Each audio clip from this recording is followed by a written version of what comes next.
12 దినాలు ఖర్చు పెట్టి మా బాబా నన్నైతే డ్రైవింగ్ క్లాస్కి అయితే పంపిస్తున్నాడు. నేను రావడం ఇది థర్డ్ డే నేను డ్రైవింగ్ క్లాస్కి రావడము.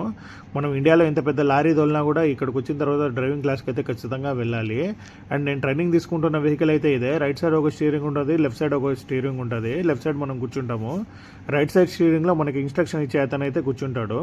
అండ్ ఇక్కడ గేర్ విషయానికి వస్తే ఇది పార్కింగ్, రివర్స్, న్యూట్రల్, డి ఒకటే గేర్ ఉంటుంది. మామూలుగా మనం డీలో వేసుకుంటే డ్రైవ్లో వెళ్తూ ఉంటుంది వెహికల్ అంతే. అండ్ న్యూట్రల్ అండ్ రివర్స్ అంతే, ఒక డ్రైవ్ మాత్రమే ఉంటుంది ఇక్కడ. ఫస్ట్, సెకండ్, థర్డ్ అలాంటివి ఏమి ఉండదు. అండ్ క్లచ్ బ్రేక్ విషయానికి వస్తే నేను తొక్కుతూ ఉండేది అదే క్లచ్ అండ్ అదే బ్రేకు.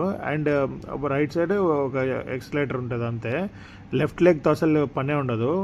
మన పక్కన కూర్చొని మనం ఏదైనా తప్పు చేస్తే స్టీరింగ్ అతని చేతిలో తీసుకొని కంట్రోల్ తీసుకుంటాడు. అందుకని చెప్పి రైట్లో ఒక స్టీరింగ్ ఉంటుంది.